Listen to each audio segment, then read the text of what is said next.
everyone, my name is Kirsty Marrins, or at London Kirsty, as some of you may know me on Twitter, and I'm a digital communications consultant, a very new one at that.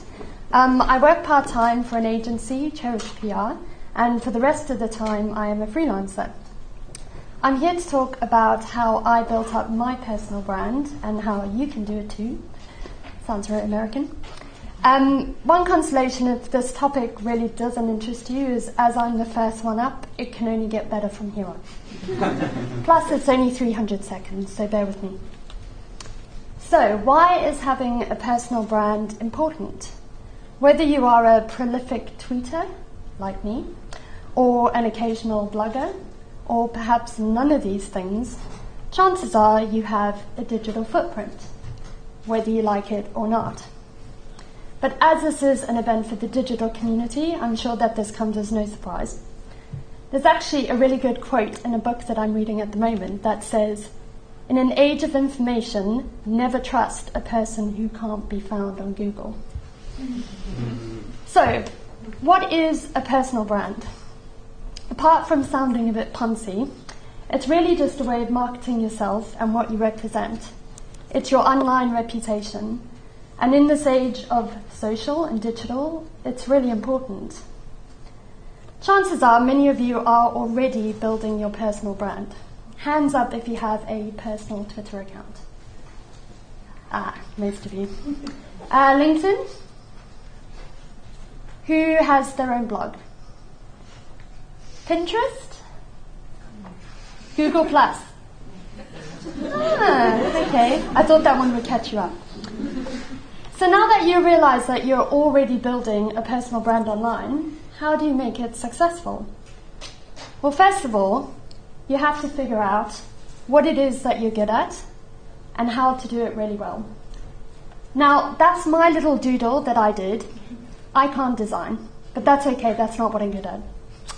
So, first of all, you have to figure out your soundbite. So, what is a soundbite? Well, Nigella?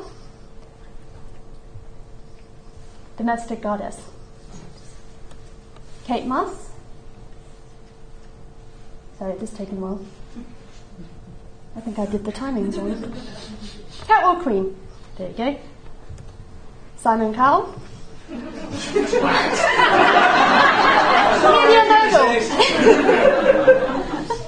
That wasn't me, Simon, sorry. Karen Brady? Glass ceiling breaker.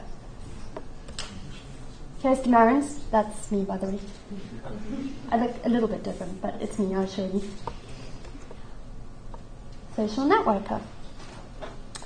So, once you've figured out your niche, your USP, or quite frankly, just what you have a talent in and a passion for, and passion is actually really important, you need to make a name for yourself in that area. An area is another thing you need to consider. So what sector do you want to be known in? Is it the sector you currently work in? Is it a sector you want to move into? Also, is it a specialism? Is it digital? Is it PR? Is it IT? Is it event management? Whatever it is, you need to find what it is and then make yourself a name in that area. Once you've figured this out, it's time to get known. So like all brands, you have to earn your reputation. It's taken me around 2 years to be known in the charity sector for digital, and I did it by following relevant people, joining in conversations, trying to add value to those conversations, attending events and networking, writing guest blog posts before I had my own blog, putting myself forward to present, taking part in the Guardian's live Q&As on the voluntary sector network, and yes, putting myself forward to speak at events like this. And it won't happen overnight, and it's not always easy. I'm really not that comfortable with public speaking, which is exactly why I put myself forward for this. It takes me really out of my comfort zone, but I do understand that it's important for me as a brand. And as I've just gone freelance, it's even more important to me now than it was before, because I need to expand my network and build on my skills, particularly skills that I'm not very good at, like this. So my personal brand is also what gave me the opportunity and the confidence really to leave my full-time job last month and to set up as a freelancer.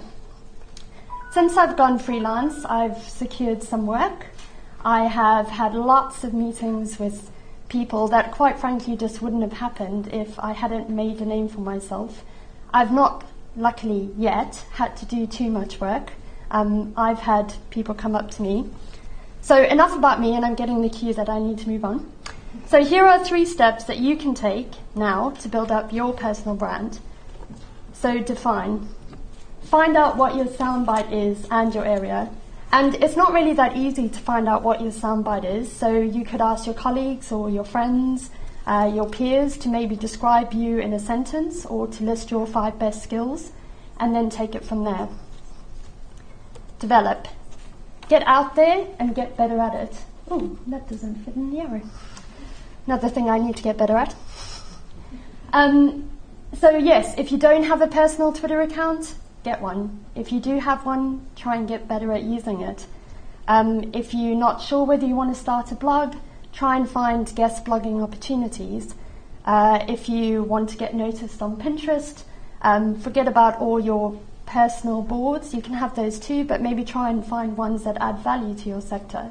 So for example, when Pinterest first started, I was an early adopter and I created a UK Charities on Pinterest board, and that was really useful for people in my sector.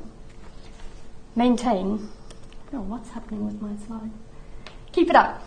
So once you've built your personal brand and you put in all that hard work and effort, really there's no point in just abandoning it when things get busy or when you maybe land that dream job role.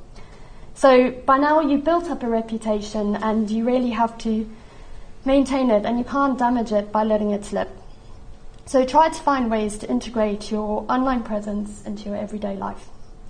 And if you follow these 3 simple steps, you'll grow your personal brand in no time. And that's me.